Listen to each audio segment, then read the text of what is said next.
आज हम एक्सरसाइज 3.5 का सवाल नंबर 3 को हल करेंगे।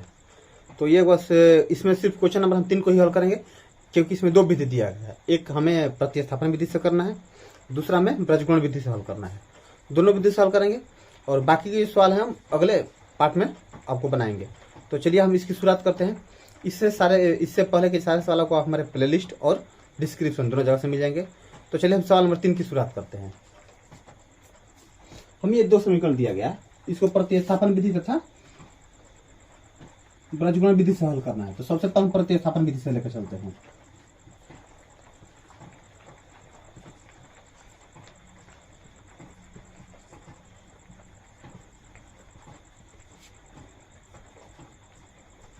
X plus 5y is equal to 9 हो जाएगा 3x plus 2y is equal to 4। समीकरण 2।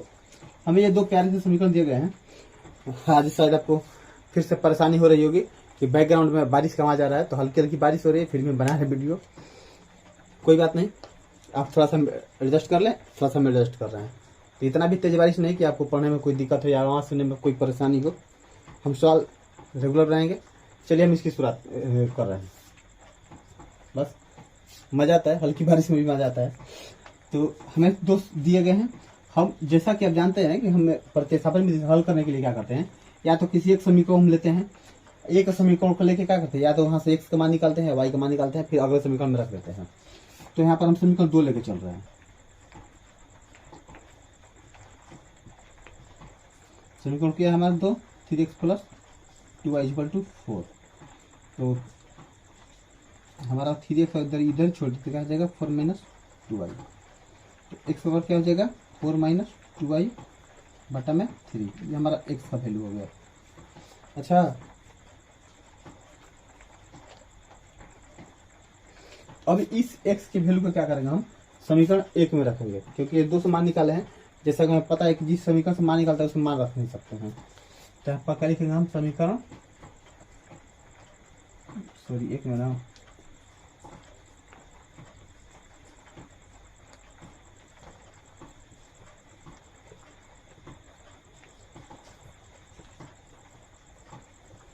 समीकरण 1 में x का मान रखना पड़ता है। समीकरण 1 हमारा क्या है 8x plus 5y is equal to 9। 8 into x का मान क्या है हमारा 4 minus 2y divided by 3। 4 minus 2y plus 5y is equal to 9। अब देखिए हम यहाँ पर मल्टीप्लाई करेंगे तो क्या जगह 8 चौका 32 में 7 दूनी 16y बटा में 3 प्लस 5y बटा में 9। तो अगर हम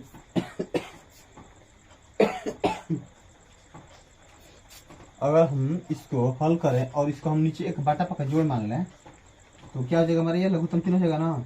तो 3 में 3 से भाग करेंगे एक बार हो जाएगा, तो ये तो सेम आ जाएगा।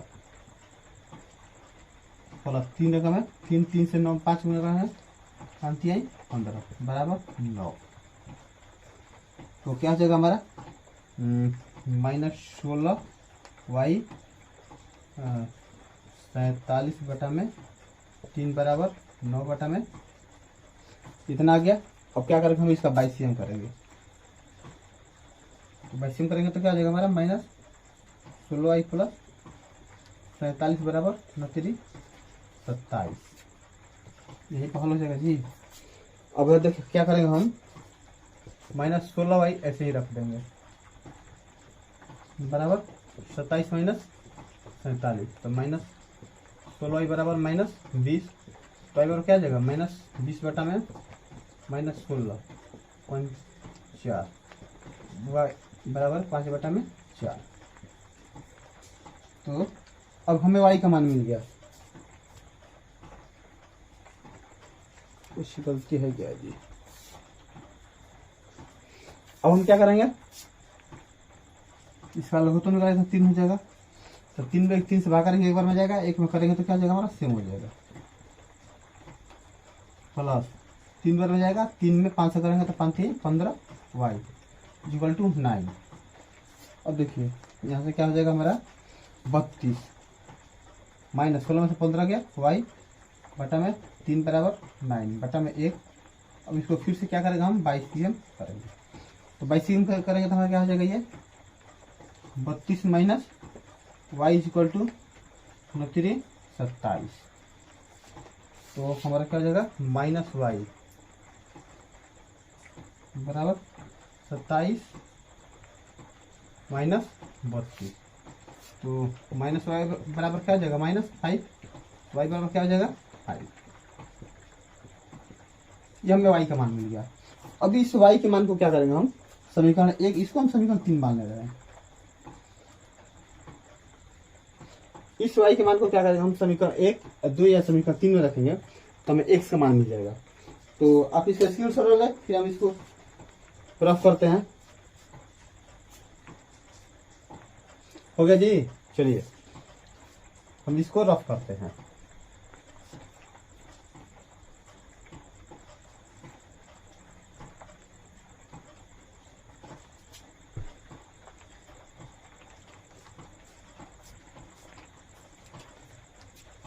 अब देखिए हम क्या करेंगे समीकरण 3 में y का मान रखेंगे।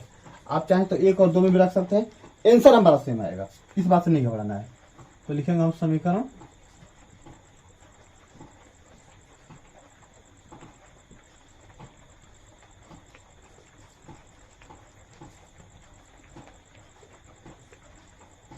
समीकरण 3 में y का मान रखने पर समीकरण 3 हमारा क्या है x इज इक्वल टू क्या है 4 minus 2y divided by 3। x बराबर 4 माइनस 2 इंटू वाई का मान क्या है 5 डिवाइडेड बाई 3। तो x बराबर क्या हो जाएगा हमारा 4 माइनस 10 माइनस 6 बटा में 3, 3 दूनी 6, y बराबर -2।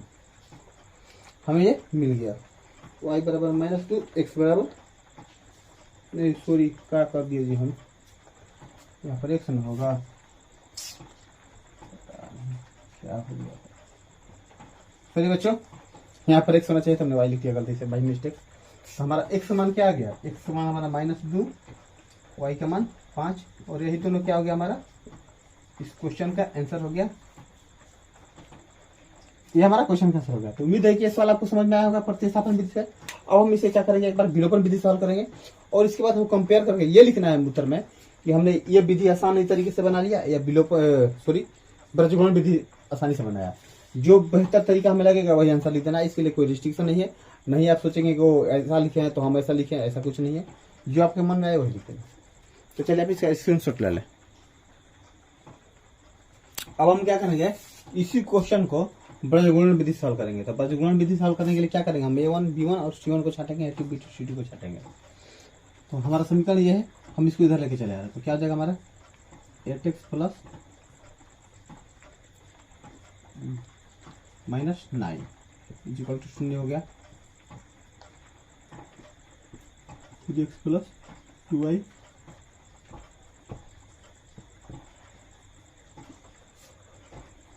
हमारा ये दो मिल गया समीकरण। यहाँ से क्या करेंगे हम पहले a1 निकालेंगे। a1 क्या है हमारा 8, b1 क्या होगा 5, c1 बराबर क्या होगा -9। ऐसे ही a2 बराबर क्या होगा 3, b2 बराबर 2 एंड c2 बराबर -4। हमें a1 मिल गया, b1 मिल गया, c1 मिल गया। अब क्या करेंगे हम इन मानों को x का मान निकालने के लिए बैठाएंगे और y का मान निकालने के लिए बैठाएंगे। तो x बराबर क्या है जी हमारा, x का सूत्र देखिए हमने क्या लिखा है b1 c2 minus b2 c1 बटा में a1 b2 minus a2 b1।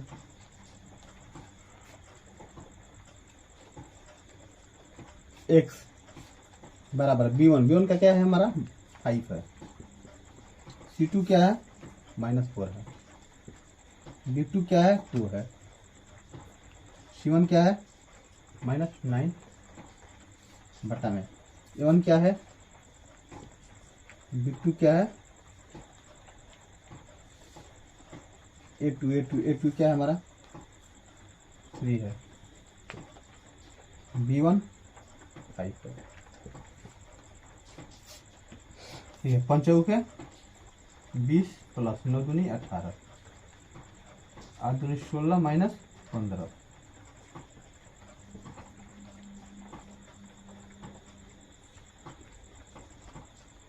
X का मान क्या आ गया हमारा? शून्य आ गया, जबकि शून्य नहीं आना चाहिए ना जी। शून्य कहाँ से आएगा? 15 16 जगह तो 1 बचेगा ना, तो यहाँ पर क्या होगा? -2। एक्स का तो मान हमें आ गया। तो चलिए आप इसको क्या करेंगे, सबसे पहले स्क्रीनशॉट लें, फिर हम इसको वाई का मान निकालते हैं। उम्मीद है आपने स्क्रीनशॉट ले लिया है। चलिए हमें एक्स बराबर क्या मिला, यहाँ लिख लेते हैं।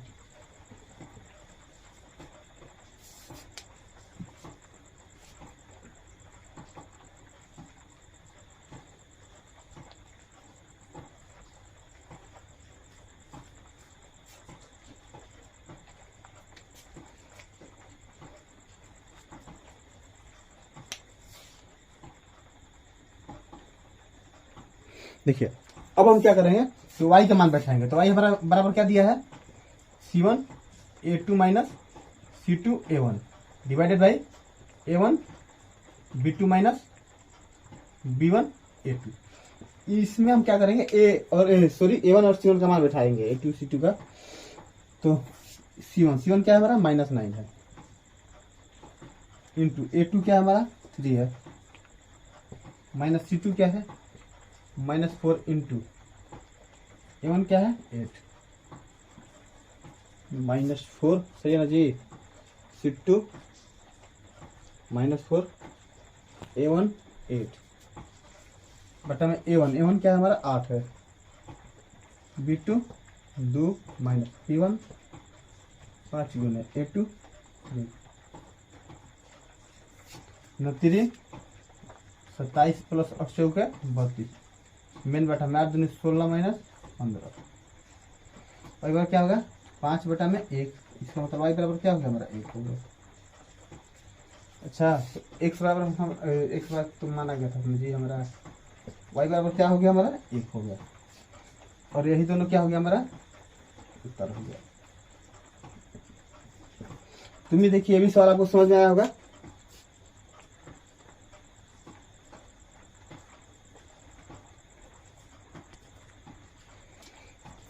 यार क्या हो गया यहाँ पर? 5 न होगा जी, यहाँ पर भी क्या आ जाएगा हमारा? 5 हो जाएगा। यही हमारा क्या होगा? उत्तर होगा। एक काम करते हैं, हम आपको इसको मिटा कर फिर से लिख दे रहे हैं।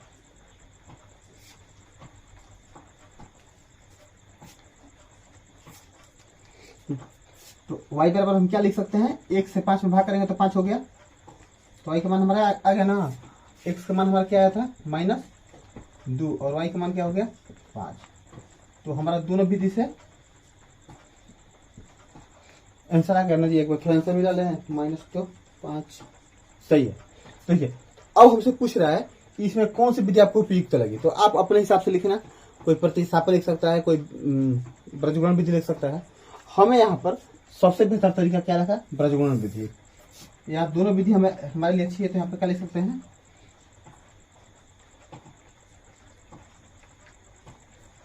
हमें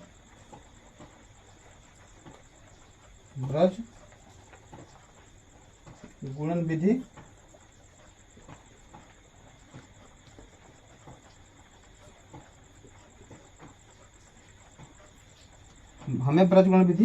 अधिक उपयुक्त लगी। ये अपने अपने पसंद का बात है, आप इसमें कुछ भी लिख सकते हैं, आपका आंसर गलत नहीं होगा। तो उम्मीद है कि सवाल आपको समझ में आया होगा। तो चलिए आप इसका स्क्रीनशॉट ले लें।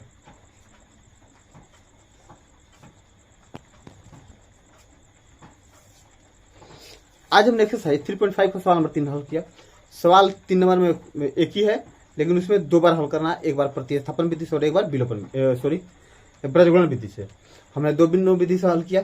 उसमें आपसे एक क्वेश्चन में एक प्रश्न बात पूछ रहा है कि आपको कौन सी अधिक विधि उपयुक्त लग रही है, या तो प्रतिस्थापन है या ब्रजगुणन विधि। हमें ब्रजगुणन विधि आसान है, इसलिए हमने लिख दिया। आप चाहें तो प्रतिस्थापन विधि भी लिख सकते हैं, कोई दिक्कत नहीं है। तो उम्मीद है कि आज के सारे सवाल आपको समझ में आए होंगे। अगर हमारा वीडियो आपको पसंद आ रहा है तो आप अपने दोस्तों में शेयर करें, उनसे भी बोलिए इस फैमिली से जुड़ने के लिए। और हाँ, हमारे वीडियो को जरूर लाइक करें। तो आज के लिए इतना ही रखते हैं। नेक्स्ट टाइम हम इस चैप्टर के आखिरी सवालों के साथ मिलते हैं। तब तक के लिए धन्यवाद।